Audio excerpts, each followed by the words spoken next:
Bonjour tout le monde. Aujourd'hui, j'ai réalisé pour la première fois un porc au caramel. L'idée m'est venue parce que j'avais du porc dans mon frigo que je devais passer et quand mes yeux se sont posés dessus, et j'ai eu l'image directe d'un porc au caramel magnifique. C'est tellement bon que je me suis dit il faut que je le tente. Malheureusement, je l'ai raté.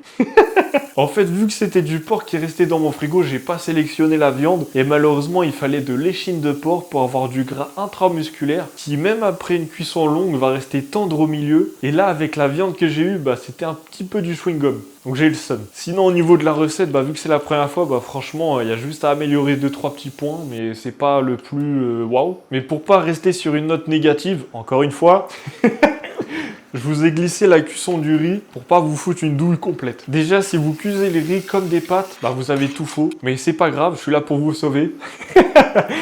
Le gros monteur, j'ai appris la bonne cuisson du riz que je vous présente aujourd'hui il y a à peine un an et depuis, je trouve ça révolutionnaire. Faut que je vous la partage. C'est la technique, on va dire, du riz pilaf, même si c'est pas réellement du riz pilaf, mais c'est à peu près la même délire. Vous mettez un chouïa plus d'eau que de riz et vous suivez la technique de cuisson dans la vidéo et vous allez obtenir un riz où vous sentirez presque chaque grain dans vos dents et franchement, ça le fait passer à un autre level, c'est magnifique. Qui plus est, si vous ajoutez des épices dans votre riz, moi j'ai mis de la sauge parce que ça passe bien, vous allez voir que votre riz va prendre encore un autre niveau et là vous allez atteindre le 7e ciel. Donc malheureusement je suis désolé pour le porc, c'est nul, le faites pas, mais pour le riz faites-le, c'est top. Sur ce, je vous dis à la prochaine pour une nouvelle expérience. Bye!